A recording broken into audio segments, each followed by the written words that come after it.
ವಿಶ್ವ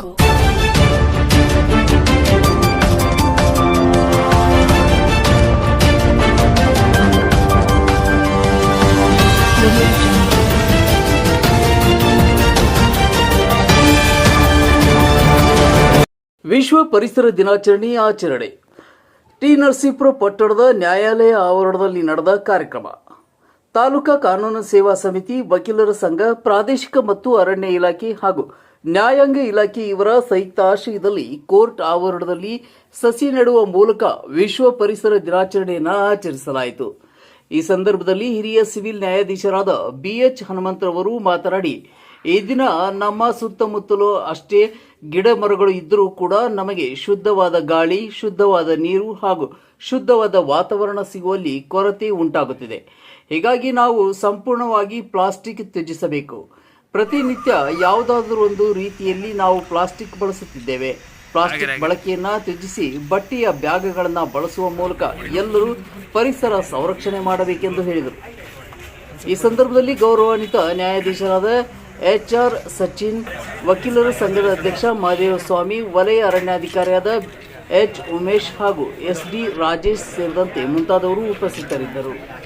ಸೃಷ್ಟಿ ಮಾಡತಕ್ಕಂಥ ಜವಾಬ್ದಾರಿ ನಮ್ಮ ಮೇಲಿದೆ. ಅದರಿಂದ ನಾವು ಇನ್ನು ಮುಂದೆ ನಮ್ಮ ಒಂದು ಮನೆಗಳ ಹತ್ರ ಅಥವಾ ನಮ್ಮ ಜಮೀನುಗಳಲ್ಲಿ ಗಿಡ ನೆಡೋದ್ರ ಮೂಲಕ ಮತ್ತು ಪ್ಲಾಸ್ಟಿಕ್ ಮುಕ್ತ ರಾಜ್ಯವನ್ನಾಗಿ ಮಾಡೋದ್ರ ಮೂಲಕ ನಾವು ಕಾರ್ಯೋನ್ಮುಖರಾಗೋಣ ಅಂತ ಈ ಮೂಲಕ ತಿಳಿಸ್ತಾ ನನ್ನ ಮಾತನ್ನು ಮುಗಿಸ್ತೇನೆ. ನಮ್ಮ ತಾಲೂಕಾ ಸೇವಾ ಸಮಿತಿ, ನ್ಯಾಯಾಂಗ ಇಲಾಖೆ, ವಕೀಲರ ಸಂಘ ಮತ್ತು ಅರಣ್ಯ ಇಲಾಖೆಯವರ ಸಹಯೋಗದೊಂದಿಗೆ ವಿಶ್ವ ಪರಿಸರ ದಿನಾಚರಣೆಯನ್ನು ನಮ್ಮ ನ್ಯಾಯಾಲಯದ ಆವರಣದಲ್ಲಿ ಹಮ್ಮಿಕೊಂಡಿದ್ದೇವೆ. ಅದರ ಪ್ರಯುಕ್ತವಾಗಿ ನಮ್ಮ ನ್ಯಾಯಾಲಯದ ಆವರಣದಲ್ಲಿ ಗಿಡಗಳನ್ನು ನೆಟ್ಟು ಅದನ್ನು ಬೆಳೆಸಬೇಕನ್ನುವ ಉದ್ದೇಶವನ್ನು ಇಟ್ಕೊಂಡು ಇವತ್ತು ನಾವು ಈ ಒಂದು ಕೆಲಸವನ್ನು ಮಾಡಿದ್ದೇವೆ. ನಮಗೆಲ್ಲ ಗೊತ್ತಿದೆ, ಇವತ್ತು ನಮ್ಮ ಸುತ್ತಮುತ್ತ ಎಷ್ಟೇ ಮರಗಿಡಗಳಿರ್ಬೋದು, ಅದಾಗಿ ಕೂಡ ನಮಗೆ ಶುದ್ಧ ಗಾಳಿ, ಶುದ್ಧ ನೀರು, ಶುದ್ಧ ವಾತಾವರಣ ಸ್ವಲ್ಪ ಸಿಗೋದ್ರಲ್ಲಿ ಕೊರತೆ ಆಗ್ತಿದೆ. ಇದಕ್ಕೆ ಕಾರಣ ಯಾರು ಅಂತ, ಏನು ಎತ್ತ ಅಂತ ನಮಗೆ ಗೊತ್ತಿದೆ.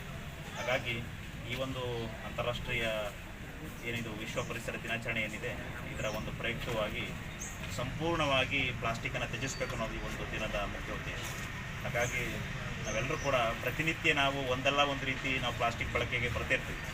ಎಲ್ಲರನ್ನೂ ಸೇರಿಸ್ಕೊಳ್ಳೋದು ಅದು ನಮಗೆ ತಿಳಿದು ನಾವು ಒಳ್ಳೆ ಬರುತ್ತೆ. ಆದರೆ ಪ್ರತಿನಿತ್ಯ ನಾವು ಏನೋ ಮನೆಗೆ ದಿನಸಿ ತರಕ್ಕೆ ಹೋದರೂ ಕೂಡ, ಯಾವುದೇ ಸಾಮಗ್ರಿ ತರಕ್ಕೆ ಹೋದರೂ ಕೂಡ ನಾವೊಂದು ಕೆಲಸ ಮಾಡ್ಬೇಕಂತ ಹೇಳಿದ್ರೆ ನಮ್ಮ ಮನೆಗಳಿಂದಲೇ ನಾವು ಒಂದೊಂದು ಬಟ್ಟೆ ಬ್ಯಾಗ್ಗಳನ್ನು ತೊಗೊಂಡು ಹೋದರೆ ಬಹುಶಃ ಪ್ಲಾಸ್ಟಿಕ್ಗೆ ನಾವು ವಿಷಯನ್ನು ಬೇಡ ಅಂತ ಹೇಳ್ಬೋದು. ಇಲ್ಲ ಅಂತ ಹೇಳಿದ್ರೆ ನಮ್ಮ ಇವತ್ತಿನ ಒಂದು ಜಂಜಾಟದಲ್ಲಿ ಪ್ರತಿನಿತ್ಯ ನಾವು ಪ್ಲಾಸ್ಟಿಕ್ ಬಳಕೆ ಆಗಿ ನಾವೇನು ಮಾಡ್ತೀವಿ, ನಮ್ಮ ಕೆಲಸ ಆದಮೇಲೆ ಪ್ಲಾಸ್ಟಿಕ್ ಎಲ್ಲೋ ಬಿಸಾಕ್ತೀವಿ. ನಮ್ಮ ಕಾಂಪೌಂಡ್ ಆಗಿರ್ಬೋದು, ಕಾಂಪೌಂಡಿಂದ ಹೊರಗಾಗ್ಬೋದು, ಅಥವಾ ಪ್ರತಿನಿತ್ಯ ಮುನ್ಸಿಪಾಲ್ಟಿಯವ್ರು ಬರೋಂಥ ವಾಹನಗಳೇ ಆಗ್ಬೋದು. ಆದರೆ ಅಂತಿಮವಾಗಿ ನಮ್ಮ ಭೂಮಿಗೆ ಎಲ್ಲಾದರೂ ಒಂದು ಪರಿಸರಕ್ಕೆ ಹೋಗಿ ಅದು ಸಿಲುಕೊಂಡಾಗ, ಈಗ ದನಕರುಗಳು ನೀವು ನೋಡಿದಿರಿ, ಪ್ರತಿನಿತ್ಯ ದನಕರುಗಳು ಬೀದಿಲಿ ತಿರುಗಾಡ್ತಿರ್ತವೆ, ಅವು ತಿಂತವೆ, ಅದರ ಹಾಲುಗಳನ್ನು ನಾವು ಕುಡಿತೀವಿ. ಒಂದಲ್ಲ ಒಂದು ರೀತಿ ಅದು ಮಾನವನ ಆರೋಗ್ಯಕ್ಕೆ ಹಾನಿಕರ.